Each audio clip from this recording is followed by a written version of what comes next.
Hello and welcome to the Watch Kaki channel, where we bring you all the good and honest watch reviews. In today's video, we are going to do a quick comparison between these two Seiko Prospex.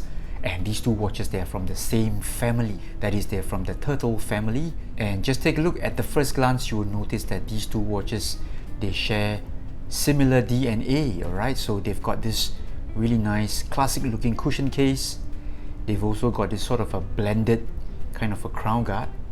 Alright, and true to all the Turtle series watches, they've got this really nice mid case that sort of scallops or scoops inwards as it goes towards the case back. So I think, having both blue dial versions here in the studio today, it would be great for me to do a really quick comparison to show you the differences between these two models. So the reference numbers for these two watches are SRPG15K1 on the left here. This is also nicknamed the Land Tortoise. I'm just going to refer to this as a tortoise onwards from now. And on my right here, this is the SRPC91K1. So this is known as the Turtle. So both these watches, they share a ton of similarities. Okay, so starting from the series that they're in, they belong to sort of an entry-level Prospex series. You can see that they've got this Prospex logo, P and S, professional specifications. And in terms of movement, they're also using the same base movement. They use the 4R movement, and on my left here, the Tortoise has the 4R35, which is the same movement as the Samurai. It has no day complication. And on my right here, the Turtle uses the 4R36, which has the day complication added. So more or less the same engine, same performance, same power reserve. And both these watches, they also have a very similar price point. They typically go for about 360 to 400 Singapore dollars, depending on which version or which vendor you're buying them from. So I would rate them about the same price category, that is just slightly under 400 Singapore dollars, and I think they belong to the affordable category. And of course, we must talk about the most outstanding similarity between these two watches. They have more or less identical case design, case type or case design here. Just take a look. The polishing is the same on the top of the lux or the top of the case here. It is circular brushing, and at the case side, you've got the bevel or scoop downwards, and this is done in the polished finish. And if you look at the watches from the front here, you'll notice they don't really have lugs sticking out at you. So more or less a short or hidden lug design, so thereby making wearability no issue at all with relatively short lug length. But of course, these two watches, they do have their differences. Now obviously, in terms of model line, they're different. This one belongs to the Tortoise series, the SRPG series, and this one here is the SRP series or SRPC series, also affectionately known as the Turtle. So let's start with the differences in terms of size and dimension. So on my left here, the Tortoise has a 42.5mm case size, and on my right here, the Turtle has got a 44.6mm case size. So it is evident here. One look straight on, you will notice that the Turtle is the larger watch among the two. Now in terms of thickness here, both watches are also very different. On my left here, the Tortoise comes in at about 11.5mm. Alright, so it's got a slightly slimmer mid case and also less protrusion from the case back. On my right here, the Turtle has got a total thickness of about 13.4mm, obviously owing to the thicker mid case, a taller bezel, and also a slightly bigger or taller case back. Yet more differences in the dimensions. The lug to lug on the Tortoise is 44.8mm, so from top to bottom here. Again, this one, it makes the watch even more wearable than the Turtle. Now the Turtle here has got a lug to lug of 47.3.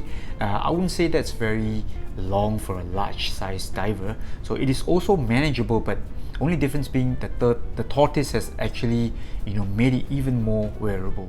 And in terms of lug width, these two watches are also different. The Tortoise on my left here has got a lug width of 20mm, and on my right here, the Turtle has got a very standard Seiko diver kind of lug width.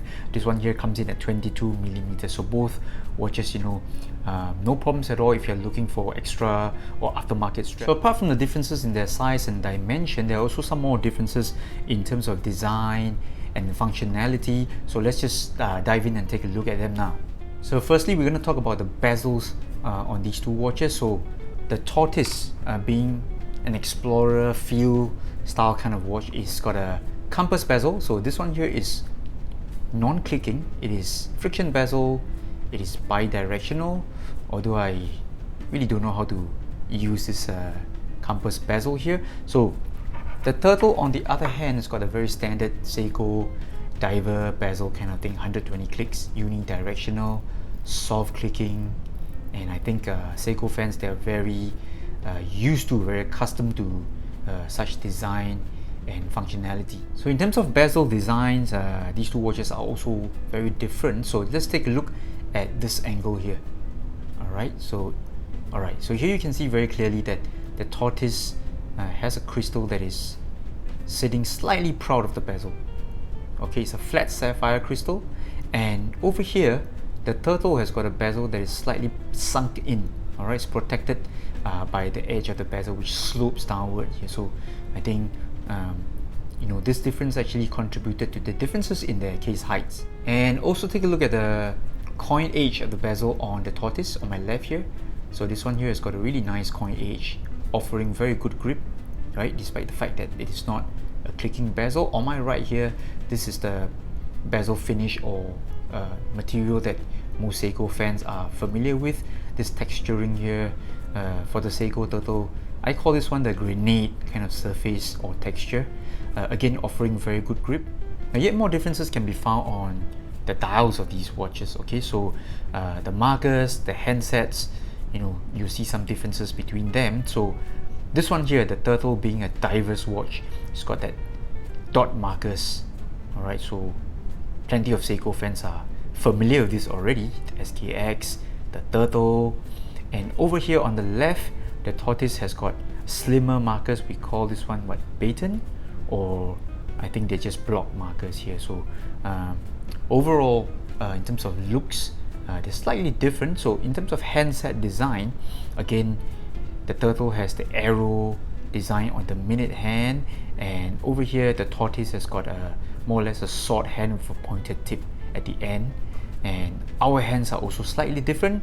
And now we're going to switch off the lights and do a quick lume comparison between these two watches.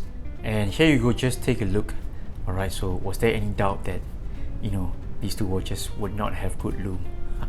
Just take a look. Okay, so the brightness, the intensity, they're just the same. High standard, super bright Seiko Lume Bright lume. Only difference being the Tortoise on my left here does have a slightly more turquoise color to it, whereas the Turtle on my right has totally green lume.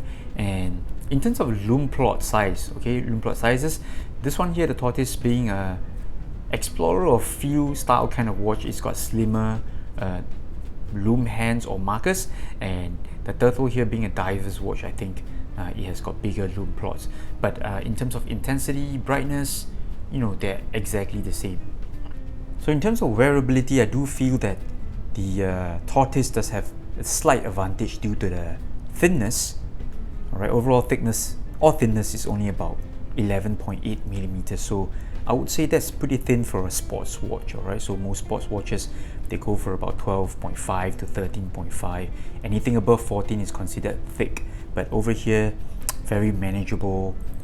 Lug to lug is again very manageable, and you know, with a 20 millimeter lug width, you can put on any strap and it just wears so well, very comfortable.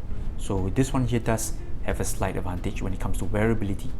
But that's not to say that the Turtle is actually unwearable, right? I got to admit, for a large size diver, this thing is about 44.6 or 44.7K size. So I would say for a large watch, it is one of the most wearable due to the fact that it's got pretty short lug to lug, 47.3 millimeters L to L, and also I really feel that the way this thing slopes inwards here, the scoop or bevel or scalloping, whatever you want to call it, it actually makes the watch sort of disappears onto your wrist. So in terms of price, function, design and all that, they are just so similar at about $360 to $380. I think you definitely can find one of these watches in different colorways and, you know, strap or bracelet options.